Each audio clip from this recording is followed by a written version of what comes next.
কম খরচে উড়ে গিয়ে শত্রুর ঘাঁটিতে আছড়ে পড়ে।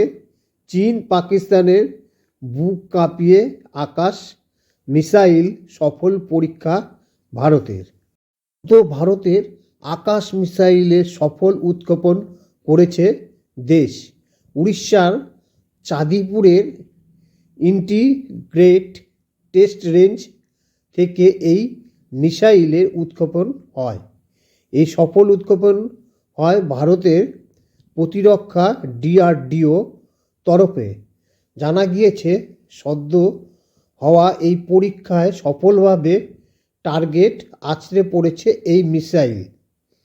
ওই মিসাইল রয়েছে একাধিক সুবিধার দিক। বৈশিষ্ট্যের মধ্যে এই মিসাইলের সবচেয়ে বড় বৈশিষ্ট্য হলো এটি খুব কম উচ্চতা দিয়ে উড়ে যেতে পারে, আর তা করেই সে শত্রুর শিবিরে আছড়ে পড়ে, মুহূর্তে গুঁড়িয়ে দেয় শত্রুর শিবিরের ঘাঁটি। যেহেতু খুব উঁচু দিয়ে এই মিসাইল ওড়ে না, ফলে শত্রু শিবিরের তরফে সহজে এর হদিশ পাওয়া দুষ্কর। মিসাইল সম্পর্কে নানান তথ্য জড়ো করেছে বিভিন্ন radar, telemetry, echo optical tracking system, radio frequency seeker, launcher, multifunction radar এবং কমান্ড কন্ট্রোল এবং কমিউনিকেশন সিস্টেম সম্বলিত এই যুদ্ধাস্ত্রে নিঃসন্দেহে ভারতের প্রতিরক্ষাকে আরও বেশি পোক্ত করতে চলেছে। এই গোটা উৎক্ষেপণ পর্বের সাক্ষী ছিলেন DRDO, ভারতীয় প্রতিরক্ষা বিভাগ, ভারতের ডায়নামিক লিমিটেড ও ভারত ইলেকট্রনিক্স লিমিটেডের প্রতিনিধিরা। প্রতিরক্ষা মন্ত্রী রাজনাথ সিং ফ্লাইট পরীক্ষার জন্য DRDO, IAF, PSU এবং শিল্পের প্রশংসা করেছেন। তিনি বলেন, এই সিস্টেমের সফল উন্নয়ন দেশের বিভিন্ন প্রতিরক্ষা সক্ষমতা আরও বাড়িয়ে দেবে।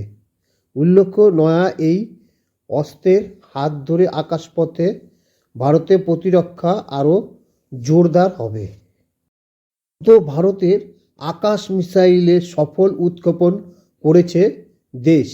উড়িষ্যার চাঁদিপুরের ইন্টিগ্রেটেড টেস্ট রেঞ্জ থেকে এই মিসাইলের উৎক্ষেপণ হয়। এই সফল উৎক্ষেপণ হয় ভারতের প্রতিরক্ষা DRDO তরফে। জানা গিয়েছে, সদ্য হওয়া এই পরীক্ষায় সফলভাবে টার্গেট আছড়ে পড়েছে এই মিসাইল।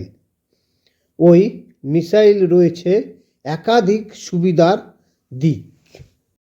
বৈশিষ্ট্যের মধ্যে এই মিসাইলের সবচেয়ে বড় বৈশিষ্ট্য হলো এটি খুব কম উচ্চতা দিয়ে উড়ে যেতে পারে, আর তা করেই সে শত্রুর শিবিরে আছড়ে পড়ে, মুহূর্তে গুঁড়িয়ে দেয় শত্রুর শিবিরের ঘাঁটি। যেহেতু খুব উঁচু দিয়ে এই মিসাইল ওড়ে না, ফলে শত্রু শিবিরের তরফে সহজে এর হদিশ পাওয়া দুষ্কর। মিসাইল সম্পর্কে নানান তথ্য জড়ো করেছে বিভিন্ন radar, telemetry, echo optical tracking system, radio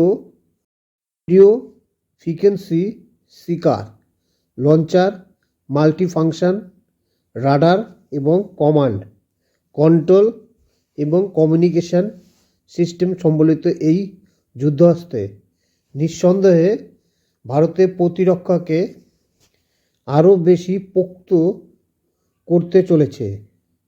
এই গোটা উৎক্ষেপণ পর্বের সাক্ষী ছিলেন DRDO, ভারতীয় প্রতিরক্ষা বিভাগ, ভারতের ডায়নামিক লিমিটেড ও ভারত ইলেকট্রনিক্স লিমিটেডের প্রতিনিধিরা।